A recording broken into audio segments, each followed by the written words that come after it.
Alright guys, welcome back to Underground Science. In this video, we're going to continue off of the RNA splicing video and talk about a few things relating to the clinical relevance. Okay, so remember we said, keep in mind about the Smith proteins, right? Remember what the Smith proteins are. They combine with the small nuclear RNA to form what?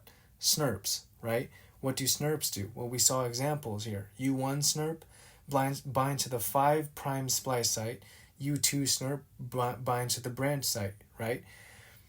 And these SNRPs are important in order for RNA splicing to occur, right? So what can happen is we can form antibodies against these proteins. So we can form, what can we form? Let's go to the side and write this out, right?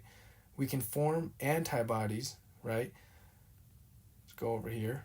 We can form antibodies against the Smith proteins, okay? And we can form antibodies against the U1 SNRP, right? So the U1 SNRP, which basically binds on the 5' splice site end.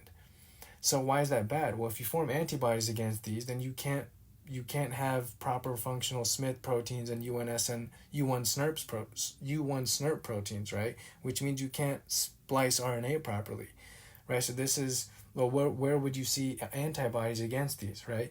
This is related to systemic lupus erythematosus, right? SLE, right? And as well as some other diseases too, but we'll talk about SLE in great detail in another video. But I just think it's cool, like if you're learning RNA splicing, it actually has a clinical relevance to it, right? So it's important to keep these little proteins in mind, okay?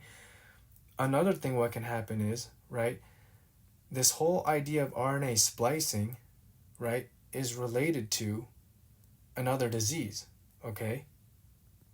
Specifically, we got to talk about spinal muscular atrophy. Okay, so let's go and talk about that real quick. Let's go to a different slide for that.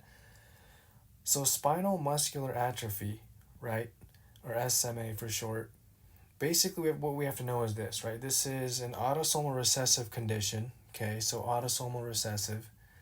All right, so what does that mean, right? So you have let's say you have a chromosome from mom, you have a chromosome from dad, right? Let's say right here we have a gene that's called the SMN1 gene, okay? The SMN1 gene.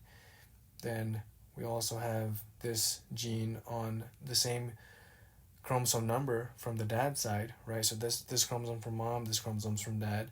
This is also the SMN1 gene. What happens is, because it's autosomal recessive, both the copies have to be defective, okay? Which means you don't make the SMN protein, okay? So you don't make the SMN protein, right? So decreased amount of SMN protein, which is bad because SMN protein, right? This SMN protein is very important for two main things. It's important for RNA splicing, right? The overall process of RNA splicing, and it's also really important for proper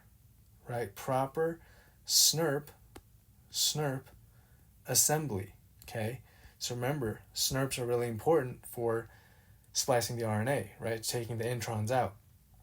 SMN protein, you need proper amount of SMN protein in order to have proper RNA splicing and proper SNRP assembly. So if you don't have this, what actually happens is this leads to the degeneration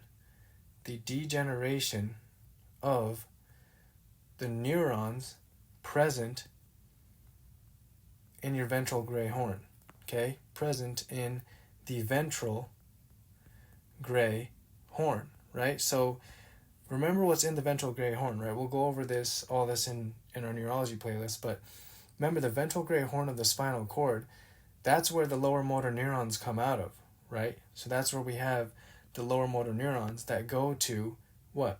That go to muscle, right? That go to skeletal muscle so we can contract our muscles. So if we have degeneration of these nuclei, right, that are present in our ventral gray horn, we won't have proper lower motor neuron supply to our muscles. Well, what will this lead to, right? This can obviously lead to weakness, right? Like symmetric weakness.